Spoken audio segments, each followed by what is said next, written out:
G'day guys, welcome back to SuperCoach with DR and welcome to the round 16 stock market video. It's that time of year where most of us are finally upgrading our sides. I think on average probably 1 to 2 upgrades left for the majority of teams in the competition. If you've already got there, congratulations, you've done really well. And if you're maybe 3 or 4 behind, then don't worry too much. I've got some real value options that you can take a look at this week. I've had a number of requests and a lot of them have been at around that 300 to 400k price range. And why is that? Well, as I said, I think people are starting to really get desperate because you're running out of trades, you're running out of cash, and depending on who you're upgrading from, they might not be at a really friendly price point. There may be a couple of rookies that haven't made as much cash as what you would have assumed. Looking at CCJ here, even someone like a James Madden for me. I wanted Zach Smith to make a little bit more coin last week.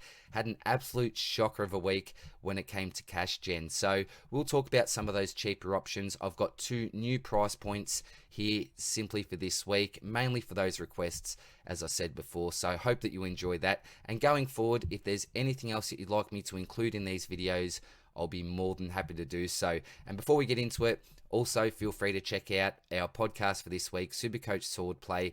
Episode 5 is now uploaded. And as a little bit of a bonus, I'll also be outlining my predicted top 8 defenders from here until the end of the season, as well as my top 10 predicted midfielders for averages. So apart from that, guys, hope that you enjoy. Let's start off with the 500k plus defenders. Now, it was a difficult choice selecting my top 8 defenders, but with recent form, May just scrapes in. I love his role, takes the kick-ins, a brick wall in defence, intercept marks, plugged himself in the hole. I have been on repeat for the last month because he has gone over the ton in each and every one of those weeks and just love his role. So Stephen May makes my top 8. Rich, another who just makes it over Luke Ryan, which may be some Brisbane Lions bias. Again, love his role, takes the kick-ins, but different to me, can't really rely on those intercept possessions. But when he gets it, we know what he does. He kicks it long and he kicks it well. Such a close call, though, between the Luke Ryans, the Mays, the Riches. But Callum Mills, this isn't a close call at all. He's close to a must-have for obvious reasons. 100% a mid-only next year. Whitfield, poor game in the weekend, couldn't get involved or make an impact, but should be a lock for top 8 still. Laird, he needs no discussion, an obvious choice there. Stewart, after an absolute mare against the Lions, he bounced back and did what he does best. I think Chris Scott must have listened to my rant on the podcast last week. And the Seagull, I've actually got some question marks on his fitness. Now, something just doesn't seem right to me, and it's the only reason how I can explain his low time on ground. Just so unusual to see that in the 60s, so I'd probably avoid for the time being. I just don't know what's going on there. The Collingwood combo of Crisp and Maynard could interest some people. Maynard playing some good footy. Crisp, durable, but current form suggests there are probably some better options.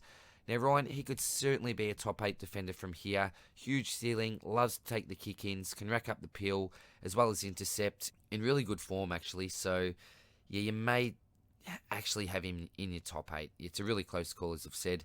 And Big Boy, the ultimate pod, not at his price, so with the other options I think we've got available. On to the defenders, 250 to 500k. The man up the top was requested by Jake. He's a great fan of the channel. Hope you're well, mate. So Jacob Wiederman, coming off 2 nice scores of 143 and a 116, deserves a mention for sure. Main issue is his floor, so 43, 58, 64, that's not ideal. At his price point, I don't think that he presents much value. Certainly the break even, that's low, so there definitely is some value there, but does he maintain that? I'm just not sure. I'd personally rather pay 50k more for a primo, but a lovely interceptor, likes a contested mark, and Carlton are playing with some more confidence. It could work, but not a really sexy pick. But as we know, and as you know, Jake, inset marks are big points, so like you're thinking with a low break even. Highmore, he's got more money to make and good cover, so I'd hold for now. If you need to upgrade him in order to get in your last premium selection, then you can go for it, but my advice would be, if you can, to hold on to him. Now, ex-president requested Jake Lever and Blake Hardwick. I think their price point, mate, I'd also take a look at Nick Haynes. Hardwick, he usually scores pretty consistently, had an underrated season actually, Takes a lot of kick-ins, can intercept at times, and he is averaging more on the season than Jake Lever. I think Hardwick gets more of his points due to his kick-in duties, whereas Lever, he relies more on those intercepts. He's a great combo with May. Look, they're probably both tier 3 type defenders, but okay at the price. But as I said before, I'd be very tempted to also look at Haynes. Unfortunately with Haynes, the value he was presenting a couple of weeks ago isn't there anymore. Not a huge score on the weekend, but he plays really well in that intercepting role. And I think each of Haynes, Lever and Hardwick do come with some concerns, but you should be looking at least an 85, maybe the 90 type average, with some potential upside on those picks. Christian Salem, another one of these Melbourne defenders, 489,500 with a break even at 56. Again, you could go there if you want, but I just think there are some better options. If I'm choosing from the 3 Melbourne defenders, I'm going with Stephen May in current form, but you can go with Salem if you like. Pretty underrated season from Salem. Adam Saad, look, I've been off this pick all year, but I must admit I'm starting to warm to it. If I'm deciding between Salem and Saad, it's a really difficult one because Saad has actually been in some pretty consistent form. 116 on the weekends against Freo, had a 21-point game earlier on the season, or was it around 8, 9, I think, from memory. But with Doherty going down, I think that could help Saad. Even a Nick Newman type, does it help him? Possibly, but he's starting to give more of that rebound off halfback. That's why they brought this bloke into the side. Nick Hind was putting him to absolute shame. So for Adam Saad, yeah, I don't love the pick, but at the price point, you could go a lot worse, I think. Dawson you could take a look at, but 3-rounder of 96, not setting the world on fire, doesn't present much value either, even though it's a low break-even or lowish break-even of 68. Haynes we've already touched on. Jack Bowes, I've got the wallet symbol there. If you are absolutely desperate, if you're out of cash, you've got under 400k to spend, then I think Bowes is probably the man that you do look to bring into the side. Not scoring like he was earlier on the season, lost that role, but yeah, you could go a lot worse, I suppose, at 386k.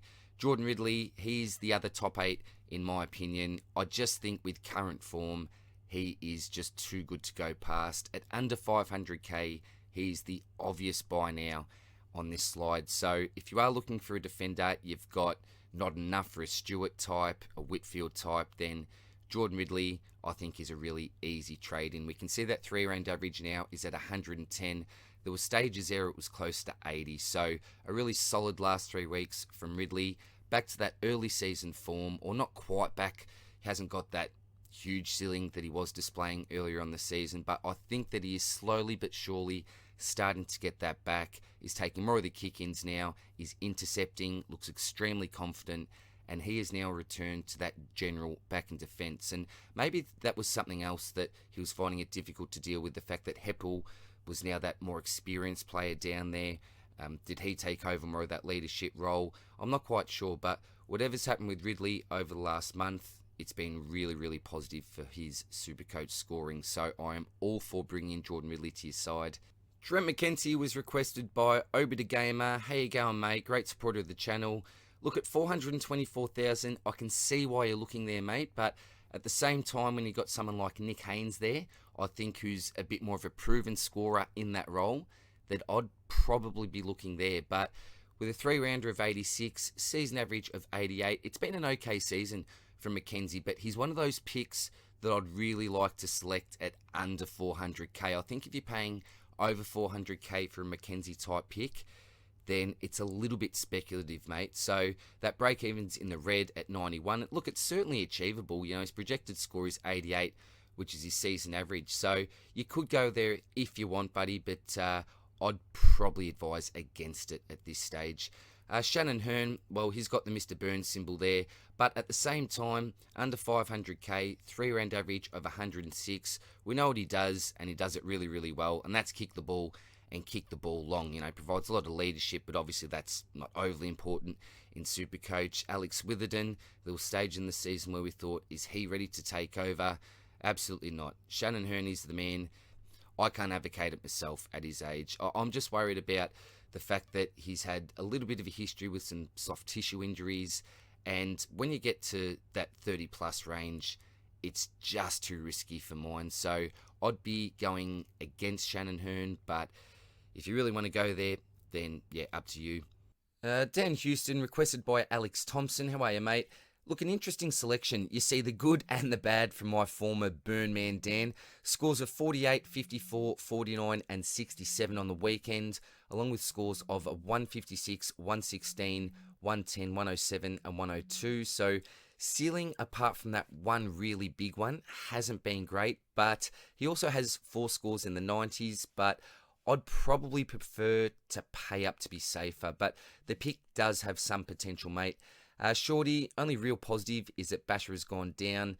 May help to boost his average by 5 to 10 points, but yeah, don't love being a short owner at this stage. And Hardwick, we have already touched on. And the defenders under 250k, I think the ship sailed on Briggs and Walker. Briggsy, yeah, does he play? I'm not too sure. Maybe Flinney gets a rest, but a negative break-even of 44 is nice for current owners. We just want him playing games. Brandon Walker, only gone up, what's that, about 25k, so I think the ship's already sailed on him. You're not going to get a great return from him each and every week. Job security may also be an issue. And Bianco and Murphy, I think that you hold both of these blokes. Still is some meat on the bone. Look, if you need to get rid of them in order to make one of your final upgrades, I think that's fine. But with Bianco in particular, given the fact he's got that defensive mid status, you can swing him with your Fife and your Laird and these types. I think he's ideal coverage just to have on your bench for the rest of the season, either in your defensive line or your midfield, or even better, if you can get a loop happening, I think that'll be absolutely fantastic. But yeah, nothing really to see here in regards to buying. It's more about what do you do if you already own these fellas. On to the midfielders, 500k plus. This is where the big points are at. In my predicted top 10, I've got Walsh, Parrish, Zerrett, Steele, Miller and McRae. Look, I'm on repeat with most of these picks, all great VC and captaincy options. Parrish is breaking records and breaking my heart not owning him. Mammoth game from him over the weekend with another 40 plus disposals. Zerrett, not in Parrish territory by any stretch, but I think just scrapes in. Steele, just a beast, love him, don't own him though. Miller, the only man ahead of Parrish, I think, when it comes to work ethic, just gets to every contest. Stoppage after stoppage, just repeat efforts. Love the Tug Miller selection. And McRae's record over the past 5 years, well, I think that just speaks for itself. And I can't believe, as a seasoned coach, I didn't start with this great man. It's been rectified now, and I'm a happy owner, but starting him over Neil would have been absolutely lovely. And quickly, back to Sammy Welsh. Shout out to Spencer Moore, who gave some good info on him last week in the comments section. I also saw some footage on the Sunday Footy Show, where Sarong and Fife, on 2 separate occasions, just couldn't run with Walsh. And due to his elite running ability, he just broke away from them. And that's just super impressive and a really good sign moving forward, because we know that he is going to be a target for the tag. So I think he's a really good buy this week, Sammy Welsh. Brayshaw, he's okay, but hopefully he can just find the extra 20k, get up to Welsh. Trav Boak went in for precautionary scans, had a tight hamstring, but apparently played out the game. Well, not apparently played out the game, he did, but yeah, that's not good signs at his age, and I'd avoid him. I'm an unhappy owner. Neil, I wish I had more info on him, but I just don't know. If his body's right, he's an obvious buy, but with limited pre-season and just continual injury setbacks, yeah, it's a bit of a risk. It's a really, really tough one. Even as a Brisbane Lions supporter, I think you just hold if you're own, but you buy with great caution, I think, with Neil. Parker's a pod, but no for me. And Track and Tim Taranto, nothing excites me about these picks, but I suppose you can go there if you want.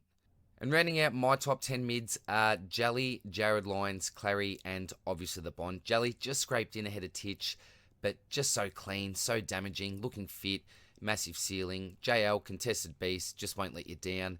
Clary, big question marks over his current form, but I expect the pig to bounce back. Wouldn't be jumping on him now though. And the Bond, well, first fail since I can remember. I'm sure owners can forgive the great man.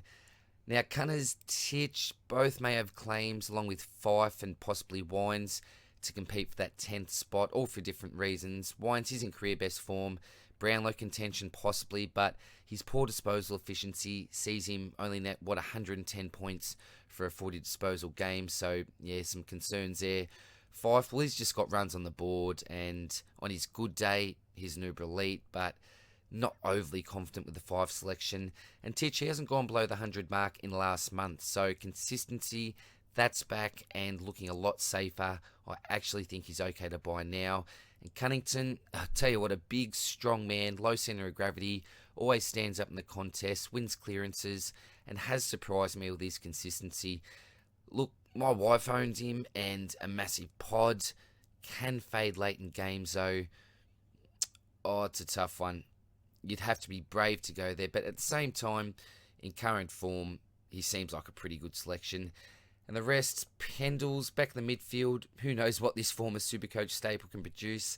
I'd actually go him over Selwood, who I have the Mr. Burn symbol on, and Guthrie I'd 100% pass on, very concerning for owners. On to the midfielders, 250 to 500k. Baz is up the top with a low break-even of 30, 3-rounder of 84. You're getting him under 400k, but for me, I still think there are some better options. Only go with someone like a Baz if you're really, really strapped for cash. Luke Dunstan, requested by Zach, playing some really good football, attending a large majority of CBAs, 19 out of 22 on the weekend, only 1 behind Steele. Look, not a clean player, not a fast player, but a really tough player. I'm not sure if Zach Jones, if he hurts him when he returns, probably not a lot, but apart from his 44 in round 4, he's gone over 100 in 80% of his games with really nice scores of 131, 105, 109 and a 118. So if he keeps up his current form, a really sneaky buy at that current price point, I think, mate. Taylor Adams, pretty simple here. If he stays fit, he scores well. If you trust his body, he's a good buy. But durability, always a concern. Not many games to get through, though. I don't mind the pick, but yeah, you need to just put all your trust in the fact that he stays out in the park. Ward, also in good form. He, along with Dunstan and Adams, present the most upside, I think, out of all the picks on this list. Chera, if you're really desperate, I don't like it, but did bounce back on the weekend. Rarely, still a pass for me. James Jordan, time to go, I think. Just chop him, upgrade him if you can. Cripper, if you can trade him, get rid of him. Doesn't look good at the moment. If not, you're just stuck with him. Really unfortunate. Just been an absolute train wreck of a pick this year. Yo, played well on the weekend, but still a pass for me. Can't trust his body. And Tally, this was requested by Henzo. Look, only if you're really, really desperate, mate. You're more hoping with this pick, but look, he is a star and may bounce back to a 90 to 95 average, I think, at the absolute best. And the midfielders under 250k. Look, I'm not sure if the ship has sailed on the top 3 blokes here. You've got Bramble, Newcomb and Garcia. I think that Bramble and Newcomb are the better picks, mainly due to stronger job security, although Garcia played really well over the weekend. Look, if you've got absolutely no one on your bench and you're desperate just to have someone covering in case you have a premium that's out, then you could still bring one of them in, particularly one of the 2 Hawthorn blokes. But yeah, in my opinion, you've most likely missed the boat. I think all of us have at least one of Bramble or Newcomb anyway, so shouldn't be too much of a concern there. And with Luke Edwards, yeah, this has been a little bit unfortunate. The ship has certainly sailed there. Yeah, break-even's right on his 3-round average. Now, apologies, I've just realised that I've forgotten to include the best rookie midfield buy of the week in the stock market. So luckily I remembered that before I uploaded it, but we'll take a quick look at young Jeremy Sharp from the Gold Coast Suns. A negative break-even of 72, and with a projected score of 75, he's looking to rise over 55k just this week. Now, job security moving forward, I'm really not sure what it's going to be like with Sharp, but if we take a look at his 2 scores for this year, he's got a 76 against North Melbourne and a 79 against Richmond. I think they ended up trading up or making a trade in order to bring Sharp in. They really rated Jeremy Sharp, so he's had a year in the system already, come in for his 2nd game of the season. So if you're looking for someone that hopefully should give you a score of 65 plus most weeks as that bench cover, then sure, you can bring in Jeremy Sharp. As I said, with his job security moving forward, I'm really not sure. Why did he come in round 15, 16? Has it been through lack of opportunity, through poor form or average form? Has it been due to injury? I'm really not too sure. Because he wasn't on the list, I completely forgot to take a close look at him. So, yeah, take your pick with Jeremy Sharp or not. The price point, yeah, he's a little bit dearer than what we'd ideally like to be paying at that 117 to 123 mark, even better a 102k mark. So yeah, completely up to you, but he should be a pretty reliable option if you're looking for coverage from here until the end of the year. Onto the rucks, same old story up the top. Poor old Nettie Reeves stuck on 123,900 with a negative break even of 99. If he plays, he goes up a lot, but unfortunately can't see him playing at this stage. Fingers crossed that Nettie can come in at least to give owners some coverage at the bare minimum. Goldie, he was requested by Jack Hamilton this week. What's happened to this man? All of a sudden he's become extremely rejuvenated. Scores in the last month, 126, lowest score of 76, then a 139 and a 120 on the weekend. There was a patch during the year where he just wasn't going too well, apart from the one big score. So from rounds 5 up to rounds 11, scores of 76, 82, 80, 99, bang with a 150, 67 and a 93. So pretty mediocre type stuff from Goldie. And I must admit, I was really writing him off at this stage because he'd gone down all the way to 467k, and it was only for that big score of 150 that he managed to get up around the 500 mark. But scores over the last month suggest that he's in the best form this season, and he's a sneaky buy now. I've got the Mr. Burns symbol on him, obviously, because, look, as I said, I did write him off earlier in the year. And mind you, the Mr. Burns symbol isn't necessarily a symbol that writes off the older players. It's just to show that they are coming to the end of their career, and with durability, even things like time on ground, that can come down at stages. But with how Goldie's going at the moment, yeah, he's looking like a fit 28-year-old. So if you want to jump on him, if you can't afford one of these more expensive options like your Darcys, your Grundy types, your Nick Nats, then I think that it is okay to bring in Goldie. So at that price, break even at 54, I think you can look to go there if you like. Sean Darcy, what a year this bloke is having. Produced one of the biggest scores of the season on the weekend with a monster 193, pure ruck domination, and an absolute hulk of a man. He's worked really hard in his endurance, which has allowed him to impact more contests, has a really, really strong work ethic, had a really consistent year, and has a high floor. Lowest scores of 74, 83, and 90, with his three biggest, that 193, a 146, and a 140. I think he's now officially broken out after playing 15 games last year for an average of 78. And to be honest, he's in better form than Big Maxi. So if you're just short of Grundy, then I think you can bring this bloke in with confidence. Rowan Marshall, he was requested by Ross Murray. G'day, Ross. A really tempting option with nice upside, but also major potential downside. Look, the upside is, and I think we all know this, his foot looks okay, surgery went well, good scoring history in his current role, DPP status, and St Kilda's most important player, in my opinion, along Jack Steele. Now, the downside is obviously question marks over durability, and that's pretty much it for me. But the issue is, if he does go down, A, do you even have the trades to move him on? Or B, who do you actually get in for him in that low to mid 400 range?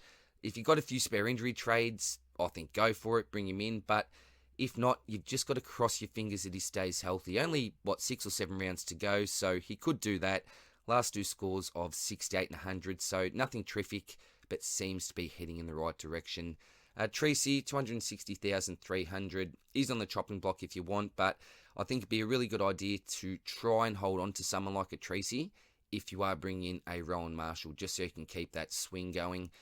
CCJ, what do I say about this bloke's game on the weekends? I know that he was apparently injured. Whenever the ball went near him, he just fumbled, he gave away free kicks. He really did look like a VFL standard player after producing some really nice performances at AFL level. So I'm not saying this bloke's a dud by any stretch of the imagination. I think he's a really talented player, great player.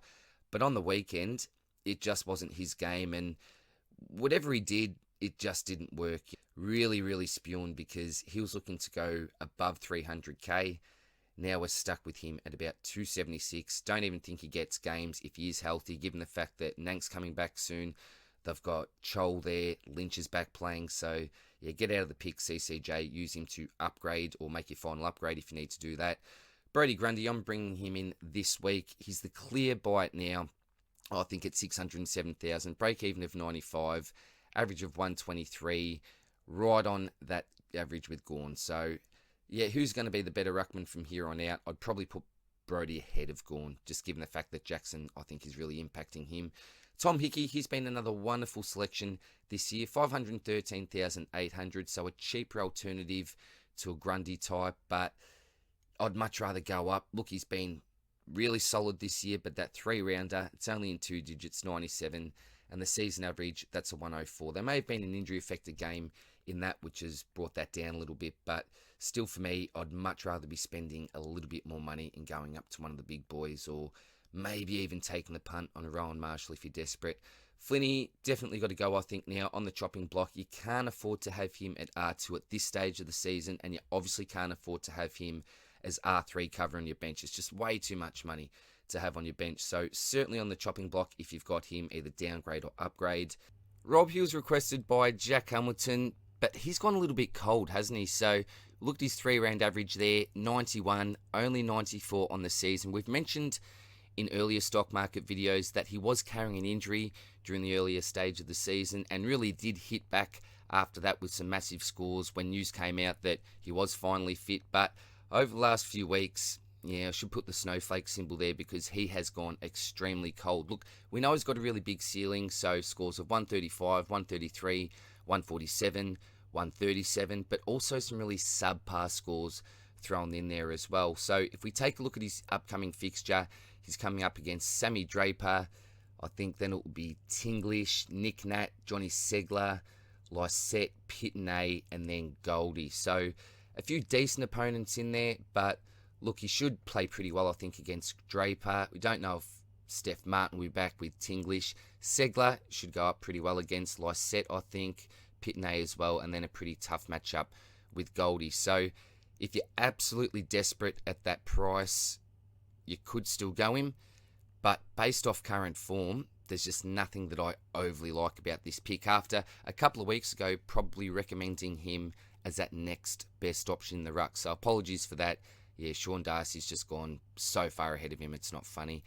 Nick Nat, we're probably not looking to buy him at that price. You're going to go Brodie Grundy, I think. I'm assuming that most people will just have Max Gawn, so not much point in discussing him. But yeah, I think Luke Jackson is certainly hurting him. Ceiling is coming down, unfortunately, for Gawny.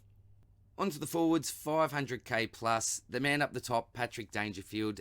Thank you very, very much. I brought him in last week just before his massive score, and it really, really saved my round. So at 533,100, a break even of 32, this is certainly the week to jump on Dangerfield. It was last week, but look, if you haven't got him in your side, I think he does now have the potential to really hurt you. He's hit his straps, he looks confident, looks fit, and I think moving forward, he's looking at about a 110 plus average. Now, if you can't bring him in, that's really unfortunate, but if you do have the funds to welcome Patrick Dangerfield into your side, I highly, highly recommend it. By far and away, the best buy for a premium forward this week. Charlie Dixon, again, been in really, really nice form. A 3-round average of 115. Now, given the fact you're paying 543,000, I wouldn't recommend bringing him in because he just doesn't present enough value. Again, one of those picks where you'd love to pick up and yet can often pick up at around the 450 to 460 mark. So, given the fact we're paying basically top dollar here, I'd be avoiding Charlie Dixon. Still a great selection though, but we're just paying a little bit too much, I think. I did have a request, I forget who it was by, so apologies for that, to quickly talk about Josh Dunkley. So there is a little bit of chatter that he will return in the next week or two. I'm not sure if that's going to happen or not, but we all know what type of season this man was having, absolutely dominating, the highest scoring player in the game basically. So a season average of 129, and his last 3 that he played, it's all the way up to a 132. Now, I'd be a little bit wary bringing him in if he plays after his first week. I'd like to see how he goes, how he transitions back into the side, what type of a role is he going to be playing, and then if you've got a really sneaky trade to do another upgrade somewhere, then you can go for it, but I certainly wouldn't be bringing him back his first week back, whenever that is. Jack Zeeble, he's been a wonderful selection for us this year, saved me a trade or two. I started with him, he's now become a keeper. Take a look at those averages, 114 on the season and 118 for a 3-round average. It cannot be underestimated. This man has done wonderful things for my side this year, and a big reason why I've been actually able to complete it, I think. Dane Zorko, terrible game from him on the weekend. Actually almost managed to get to 100. 99 was his score at the end of the game. But at halftime, this bloke was only on 2 disposals, was playing up forward, wasn't in the midfield. I'm going, what's going on here with the Dane Zorko selection? It's because I've finally put him as my vice captain. But luckily, he did bounce back in the second half. And what you can rely on Dane Zorko to do each and every week is provide massive pressure, laid a dozen tackles for the match. So that was a big reason for him getting close to that 100 at the end of the day. Aaron Hall, still think he's a buy now with that red break even of 123. I'm just on repeat with him. You know how I feel about the pick. Not much more to say apart from the fact that in the last 2 months, he's only gone below the 100 once for me. So still a very, very happy owner. And Zach Butters, requested by Jake. Hope you're going well, buddy. Yeah, look, if he comes back into the side, take a really, really close look at him. The great thing about Zach Butters is it doesn't really matter whether or not he's playing through the midfield or more that high half forward role. He can still score really, really well. Now, I wouldn't bring him in before his first game back. When I say before it, on his first game back, I'd wait that 1 week just to take a look at him, see how he returns to level, and then reassess the option after that. But with a high break even of a 143, he should get pretty close to the 475 mark. If he's in and playing good football, absolutely snap him up, I think, buddy. On to our new price range, forwards 400 to 500k. So more of a specific price range here for those that are looking at this price point. Jordan De Goey, the man up the top, he was requested by Henzo. G'day, buddy. Look, he's only hit the ton on 3 occasions this year, but in positive news, 2 of those have been in the last couple of weeks. Scores of 114 and a 115 see him in fine form, but during the year, we've also seen scores of 48, 51, 52, so this is a potential roller coaster. You've got the NDHP factor as well, but at his price of 407,000 and potential upside in his midfield role, he's at least worth a look, and you should be able to get at least an 85 average out of him, I think, mate, from here. Buddy, this man has certainly surprised me and currently in fine form, like De Goey. 3 scores of 130 for the year, along with a couple of scores in the 40s. Decent fixture for the SuperCoach finals with Essendon, St Kilda North and Gold Coast. With Buddy, durability, it's always going to be a concern for me, but Sydney are playing really well. He looks fit, looks up and about, but he doesn't present a lot of value at his price point. If you wanted to go him, you should have probably gone there a couple of weeks ago. But yeah, look, he's been a premium scorer in the past. You can go for it, but a pass for me. Cam Zurhaar, hard as a cat's head, and actually a decent footballer. His last month reads 106, 68, a little bit lower, 128 and a 95. So only the one fail there. He's hitting the scoreboard, which is nice, capable of a contested mark, and North are actually putting in some acceptable performances. He's a massive pod, but 2 scores of 26 and a 39 and a 41 would suggest that he may have another stinker to come. Possibly the North Melbourne trio of Zurhaar, Zeeble and Hall. Who knows? Not for me, though. Now on to a really interesting selection. It is Matt Kennedy, 418,400.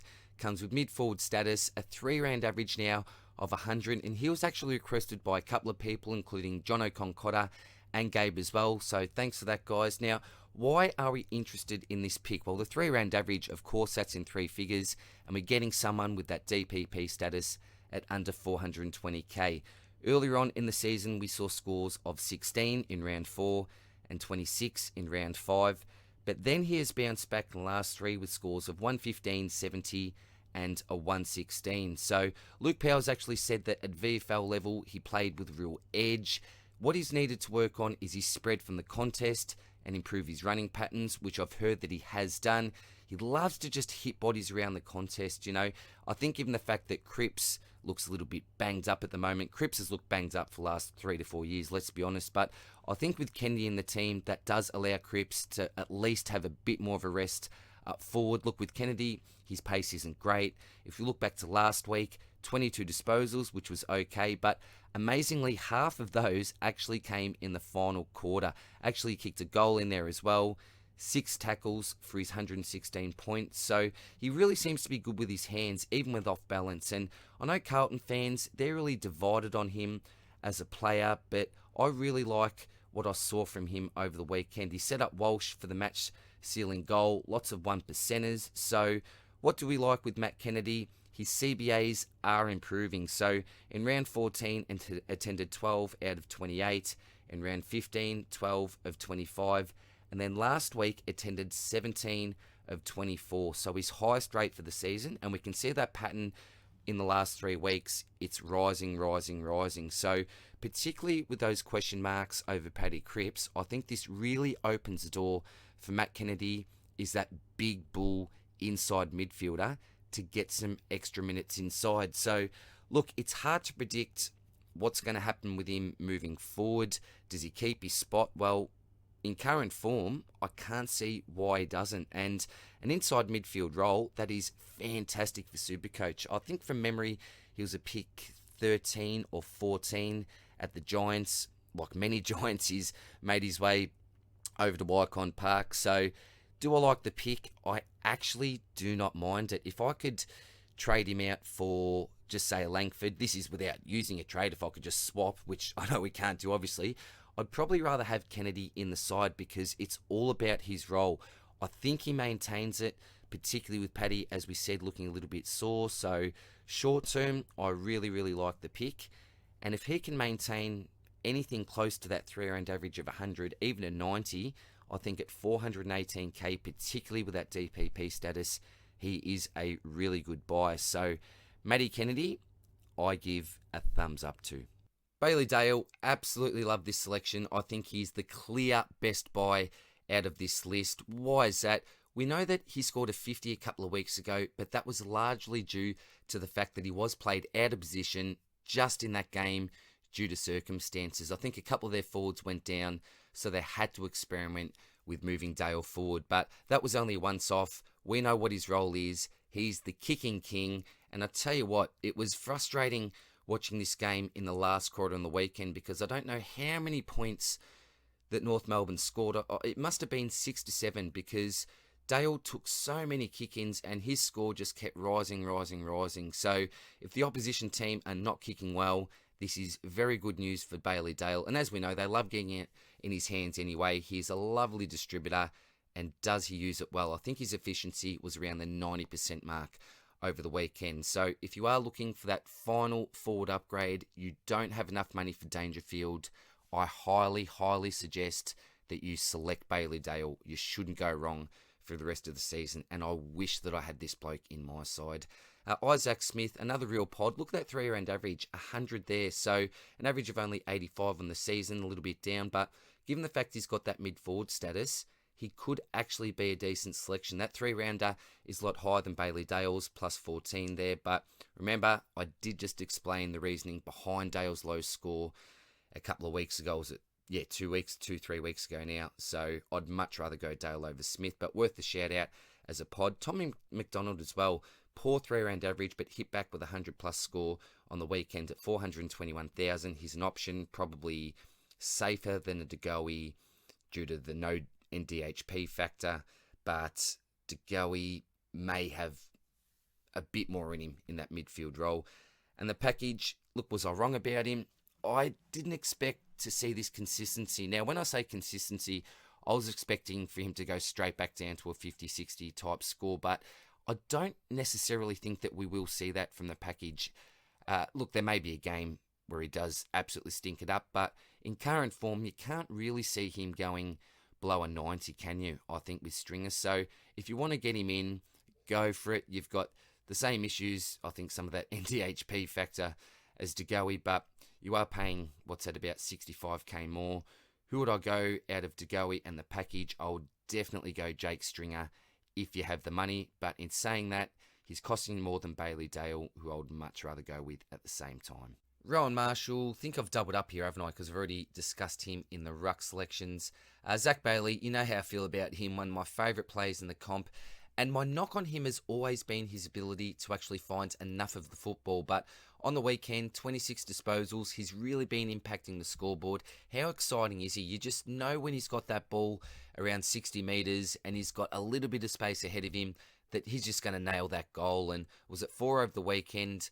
Just a phenomenal performance from Zach Bailey. So Going into the future, I think that he could be a really realistic selection, and I'm hoping that he actually does keep that mid-forward status. So, yeah, really, what do I say about him? I'm always worried with Zach Bailey that my bias will come through because I do really love him as a player, but maybe I do need to give him a little bit more credit as a Supercoach selection now. And if he continues this form, yeah, as we said, the sky is the absolute limit for the Rat. Tom Hawkins, well, we know what he can do. He can produce some really solid games and some really poor games. I do actually like the selection given the fact that Cameron is now out of the side. So he's going to be that main target. He's going to be a major scoring avenue. So at 460k, yeah, you get some good scores and you'll probably get some poorer scores in there as well. But Tommy Hawkins at 460, don't mind that. I'd rather him than Dusty at 487k at the moment. Looking 3-round average of 97. Look, it's okay. It's okay. He hasn't thrown in a stinker like we've seen from someone like a Hawkins around that 60 mark for a while, but I just wouldn't advocate trading him in. I'd definitely go for someone like a Bailey Dale, I think. Kyle Langford, 475. Someone did request him. I forget who it was, so apologies for that, but I just wouldn't go there, mate. 3-round average of 80. Average on the season of 86. The role that I selected him for just isn't there at the moment. Stringer's playing too well and is just a bit of an almost type player. You know, people burn him. I wouldn't go there myself, mate. If I could get out of the pick, I really would, to be quite honest. Side bottom over the weekend, what was it? About a 30 odd. Just not good enough from Steele. Would absolutely avoid 100% there. Wouldn't go near him. Nick Hind, 480k. We saw that one really good game, but then he's come back down to earth a little bit. A 3-round average of 95 is okay, but given the fact that big game is now out of his system, break-even is now at a 134. So he's an okay selection, Nick Hind. Nothing sexy about him, but probably should give you that average of 90 to 95, I think, from here on. And Toby Green, we didn't think that the risk would be his really low floor. I thought the risk would be that NDHP policy, but unfortunately, yeah, he's been behaving okay, but just not scoring well. Still an absolute star of the comp. What he does really well is make great decisions with the ball in hands and often makes those decisions on the go as well. So, yeah, was it just a down game from him? Is this what we're going to see from him from here until the end of the year? I'm not too sure, but given the fact that he has been in pretty dodgy form the last couple, I'd be avoiding him as a selection at 477k. And talk about avoiding a selection, Shea Bolton, Shy. I would not go near him. I don't know what the issue is. Is he sore? He was spotted going in for scans recently. I just don't know what it is. But low time on ground, often starting quarters on the bench. Yeah, danger signs here. I'll just wait on this pick if you're keen on him. No way that you can have the confidence to bring him in, given the fact he's 460,000. And even with a projected score of 90, which is a half-decent score from a forward these days, he's looking to drop 33k.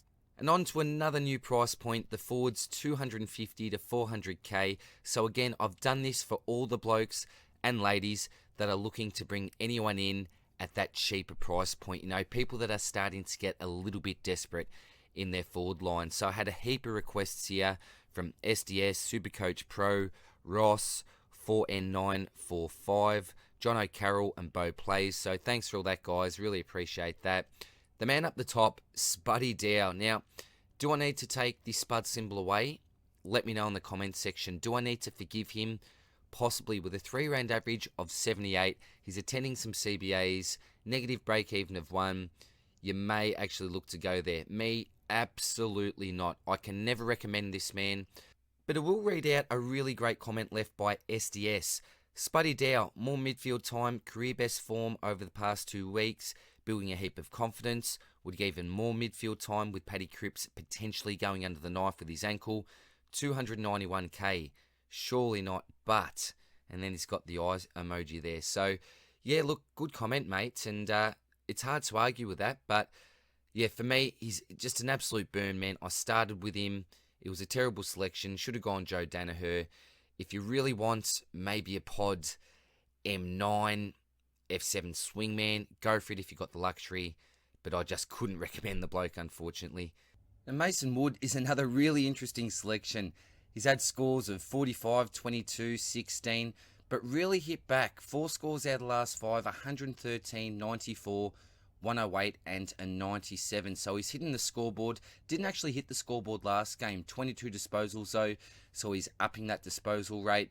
There's a lot to like about him, but at the same time, that history just isn't there. So that does scare me a little bit, but at 356,000 with a 3-round average of 100, he's far and away the best performing player out of this bunch. So out of all the options here, I can't believe I'm saying it, but Mason Wood is actually a realistic selection. Now, you do need to be in a desperate situation, but current form suggests that he could present some value at his price point. With a break-even of 4, this is the week that you have to jump on. If you leave it one more week, I just don't think that the value's there.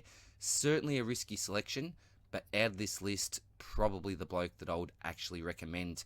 Now, this brings me to the next selection, Tom Lynch. If it's between Wood and Lynch, it's a really tough one because current form suggests Wood with that 3-round average, but at the same time, Lynch has those premium numbers. Now, when I say premium numbers, far from uber elite, and he was actually real trap last year, but I think the year before that, he got to around that 500k mark, hitting out some nice hundreds, some really good scoring patches there, but the issue is he's only been back for one game. Short was a really nice score. Richmond are not in form. That is a bit of an issue. He's a roller coaster type pick. Massive NDHP policy with Tom Lynch. I actually can't stand him. I've got, a little bit of bias against Tommy Lynch. Just reckon he's a bit of a dipstick. But look, Supercoach wise, he's got the potential to give you some good scores, but at the same time, he does have the potential to drop some absolute duds, and durability does have to be of slight concern, I think. The next bloke, Joel Ahmadi. I tell you what, he played a phenomenal game over the weekend, was crashing packs, impacted the scoreboard, just looked terrific, and a real athlete, I think. I hadn't paid much attention to this selection, but do you bring him in at 256k? No, you certainly don't. Don't expect too many more games like that. I think maybe similar to a Thilthorpe. We saw him in his first game come out and score really, really well. We know it wasn't Ahmadi's first game, but we've seen the impact that these young tall types can have. They can come in and score really, really well, but then they can also have some lower games at the same time. But I do actually like his role. He's at ruck relief, playing up forward, giving him a really solid option up there. They've got Buddy playing good football. Haynes also up there as well, who can be a star on his good day. So really, really like him as a player, but at his current price point, 256,000, we have certainly missed the boat here.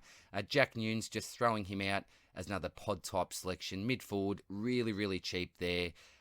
Similar to a Poulter, may just offer you some decent bench coverage. Jack Darling, an up and down pick who seems to have solid blocks and then poor blocks. For example, rounds 5 to 9, scores of 128, 86, 123, 80, and a 102. You're thinking absolutely fantastic. But then from rounds 10 to 15, scores of 76, 24, 67, 27, and 69. Last week did punch out a 101, so is this a start of a positive scoring block? I'm not too sure. Look, if you want to jump on, the time is absolutely now with a nice short-term fixture of North, Adelaide, St Kilda and Collingwood. But as we know, it's a real roller coaster ride, but it can reach great heights.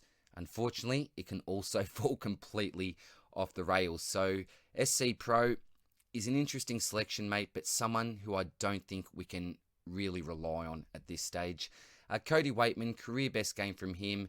Look, this fella on the weekend, it's funny. I was actually saying to my wife, he reminds me of a Cabbage Patch Kid. I don't know if there are any other 80s kids out there whose sister may have owned a doll, but a dead ringer for my cousin's one. But, same hair at all. But let's get on to Supercoach. He was actually playing out of the goal square. Now, I couldn't believe that. It was a different move that Bevo put into place. Everything he touched turned to gold, and a real wild card in the forward line. Now, this won't happen every week, but if he does play a similar role, he could average 75 plus from here on. I'd ideally like to hold at F7, but I'd also advocate trading up to a Dale if you can. The good thing about Waitman is that he has hit the scoreboard every week. 4 goals last week being his highest return of the year. Does have a bit of a lowish ceiling, low with scores of 60 and a 41 in rounds 14 to 15. So it's completely team dependent here. But if you've got the luxury just to leave him there at F7, that's going to be ideal for the rest of the season, I think. Harry Mackay, requested by Nathan Reeves. How are you, mate? Look, he basically needs 4+ goals to get to 100 score. That's the pattern. And unfortunately, he hasn't hit 4 goals in a while.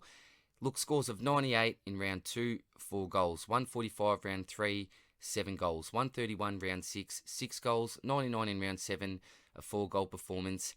And the last time he's kicked 4 goals was in round 8 and only delivered a 77. He's just a classic key forward pick. Look, he comes up against Geelong, Collingwood North, St Kilda, Gold Coast Port and GWS. So if you see some bags of 4 there, mate, then go for it. But always, I think, going to be a roller coaster type pick. Miles Bergman now been in super form as well.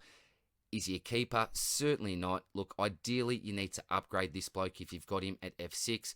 But if you're strapped for cash, I think that you could stomach just leaving him there for the rest of the season. But ideally, yeah, you look to upgrade him to one of these premiums if you can.